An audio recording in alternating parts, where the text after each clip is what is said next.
How's it going, YouTube? Coming to you today with another video, and today, guys, what the video is going to be an important guide to the Phantom Nightmare format. I'm very excited to talk about this format because it's going to be a lot of fun, a lot of brand new decks entering the fray, and we also have a lot of old decks getting a lot of very cool support, and a lot of things to consider. So I do hope that you enjoyed today's video, and if you haven't already checked out my sponsors over at Imperium Duels to Dragonshield, Gem, Cloud, Riw Hobbies and Games, Grimoire, or ChainLink, definitely go ahead and check them all out down below in the description.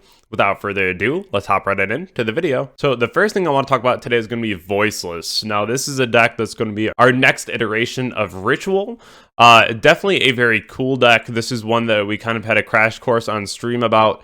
The deck itself is really neat. There's a lot of different ways you can play it, a lot of different negations and interactions in the deck, but at the same time, it might just be a lower tier deck. It's not going to be really crazy. It's going to be very mid-range. It's very fun. I think that there's a lot of really cool things that you can do with this deck. I personally own a French copy of Saphira, which is pretty cool also. So maybe I'll be more inclined to get this deck just because I think the whole deck looks pretty cool. But overall, I do think this is not really going to be something that we're extremely worried about. Now, there is a lot of really cool ritual support that we already have to us right now.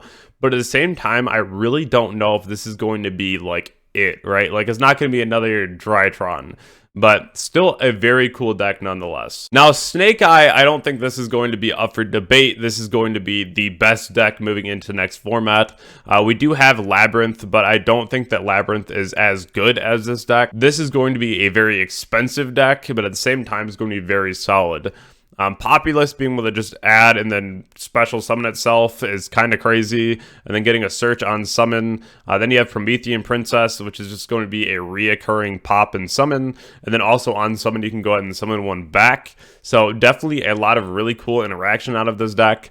We did see Flameburge before, and we're kind of like, oh, this card seems kind of cool, but it might be better one day. And then we saw Populous, and we're like, ah, gotcha. So it's going to be really nice. This deck's whole game plan right now is really to set up like an IP with a Flameburge and like a Kirin if you're playing like the Fire King variant of this, which is very good because then on your opponent's turn, you go Kirin, pop Flameburge, summon two back, Populous add, and then you get the Ponix to add. Then you can go IP into an Appaloosa for 3. Tons of follow-up. Definitely having like the Flameburge on board as well to be able to put something back into the spell and trap zone. So it's going to be multiple interruptions, but we are getting into a better board breaking format. So evenly against this deck cooks. And that's going to be really solid. Now, this might change as the deck develops, but as of right now, what I've seen, evenly is going to be a very good card to have.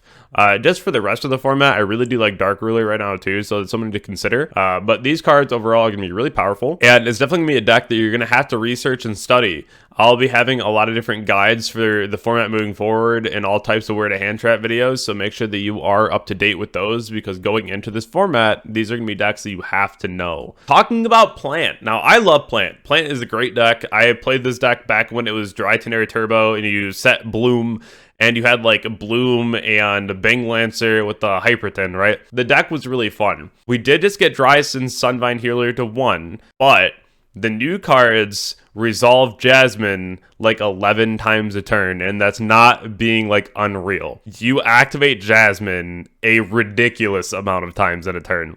So it's pretty good. You play the Aromage Laurel now, and when it goes to grave, you can actually gain life, which will allow you to go ahead and add off of Jasmine. So I don't know if this deck is going to be like super crazy. It has kind of the same problem as like Vanadium, where you droll the deck and all of a sudden it's a lot worse. I know that there's a lot of people who are playing the deck who are like, oh, we don't lose to droll. Yes, you do. Like, it's not even close. But it's one of those things. The deck itself searches like crazy now. The boards are harder to get to, but it's still fine. I don't really know if this deck is going to be it either. It's probably just going to remain like tier 2. But overall, I do think that Plant has a very good opportunity to come back with the brand new cards. The Aroma cards are really strong, including the new Link monster that we have. This card is really broken as well. So definitely be on the lookout for Plant. Maybe pick up your Plant stuff a little early. It's already still kind of like mid-range price-wise, but it'd be a pretty solid pickup. I don't think that anyone would blame anyone for playing Plant at the next wisest, right? The cards all read very good. So Raid Raptor is a deck where I always put a question mark on it, right? This is a deck that is always kind of a meme because we're like, oh, the deck isn't that good, but they do like crazy things, and there's like 100 rank up spells in the deck. The deck can consistently Cali-Yuga from what I've seen, and it could be fine. It's still very prone to hand traps. So like a lot of the cards read very good, and a lot of people are very excited for the new support. Even the Force Trixes are all money right now. But at the same time, it's still Raid Raptor, you know? So we'll have to see. This is something that I would make sure you understand what these cards do. Get your Veilers and Imperms ready for Wise Tricks. But at the same time, we'll have to wait and see. We'll have to wait and see. This is going to be another deck that you can Droll. Droll is going to be a God card this format again. But we'll see whenever that card gets banned, right? Raid Raptor, definitely an interesting one. We'll have to wait and see. Now, Goblins.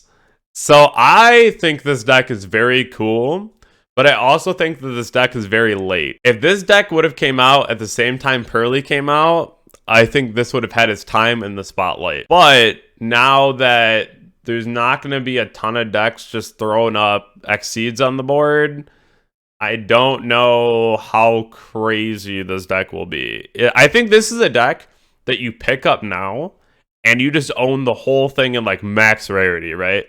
And then you just wait for the next format when we have a ton of Exceeds in the format. This is going to be very similar to playing like Exo Sister, I think. Because like Exo is obviously only very good in like predominantly graveyard metas, whereas this is going to be good in predominantly like Xyz metas. So this is going to be something that I think all the cards read very good, and they're all pretty crazy to an extent, and we're going to be getting more support. But this is probably a deck that won't do anything right away, and I highly recommend that you at least pick these cards up and own them for when we enter those metas where it's just going to be Xyz Turbo, right? Now, Magis Spector, I don't really see this doing anything. Somehow we didn't get Kieran back when this card, it basically searches Kieran and Kieran's on the pictures of the new cards. So we're all a little surprised that we didn't see Kieran. But at the same time, Kieran is a pretty broken card. I don't know how broken in today's age, but you know, it is what it is. Magis Spector is still a Pendulum deck. And Pendulum always has the inherent problem of just being Pendulum. And still never got unlocked from Master Rule 4. So definitely very interesting to see what this will do. I think this is probably one of the worst options out of the new set. Even though I love the Magis Spector cards, I used to play the deck. Summoning Bunbuku is always going to be a very fun thing to do, right? But at the same time, I don't really think that the power level of it is there just yet. The new cards are very good. They are very strong, I will give you that.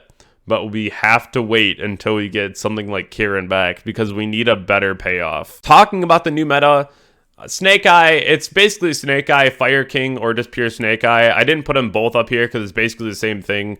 It depends on which route you want to go, but both very almost the same thing, right? So I would say that's going to be like your best deck right now. Then Labyrinth, this is going to be a deck where you have to spend a lot of time learning this deck. You cannot pick this deck up and just go to a tournament and play it. Like you can, but the technical play out of this deck, especially with rollback, you really have to know how to play this deck. So make sure that if you are going to be playing Labyrinth, you start now because it's going to benefit you a lot later. Rescue, this deck is still crazy. It still does a lot. One Airlifter, never mattered. You still have the Diabell Star engine. You have one Airlifter, 3 emergency. The deck is still perfectly fine and still doing Rescue Ace things.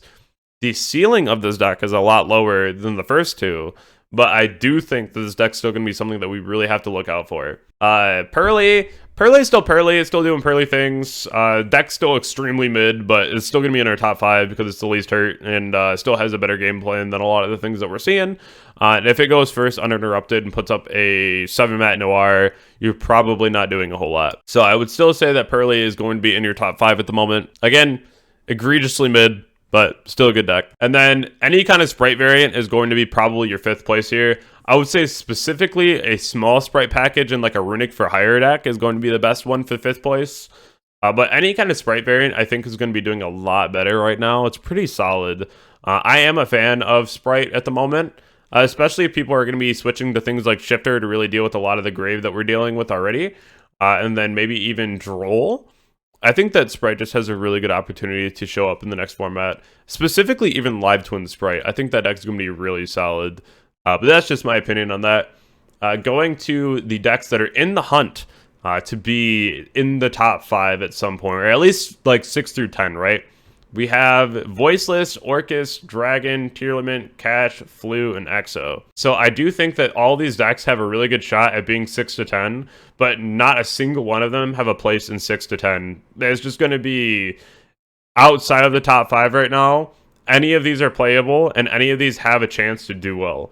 Now, if you don't see your deck on here, it's not necessarily that the deck is bad. It's just they don't really benefit from the new set at all, and they don't really have any improvement. They're still as mid as they were. There's a couple decks that were hit really hard, and I did leave them off. We'll have to wait and see what those decks can do. But I think realistically, these are the decks that have the best chance to do well. I do think that Flu is still a deck. I already talked about Cash and Exo in my last video. Tyr is not dead whatsoever. I know a lot of people are just coping that Tyr is dead. It's not dead. It's fine. There's going to be so many other ways to run this deck. It's one of those decks that they have to ban the names if they want the deck to be dead. Dragon has a lot of really cool opportunities with Ib. We have Orcus, which is going to be more of a pure deck with striker cards in it, which I've already seen do very well. And then Voiceless. I think Voiceless does have a chance. We'll have to figure out what the build's going to look like, but the deck is still really solid. Definitely let me know what you think down below in the comment section. It's definitely going to be an interesting format, but I actually don't hate the format, though. I think the format's going to be fine. I think that we have a lot of new ways to shake up the meta and new decks to play to where it's going to be at least very interesting to see what happens. So I do hope that you did enjoy the video. If you haven't already checked my Discord, Twitch, Twitter, Instagram, or you want a coaching session over in my Metafy, definitely go ahead down below in the description, check it out, and I'll catch you all in the next video. Thank you.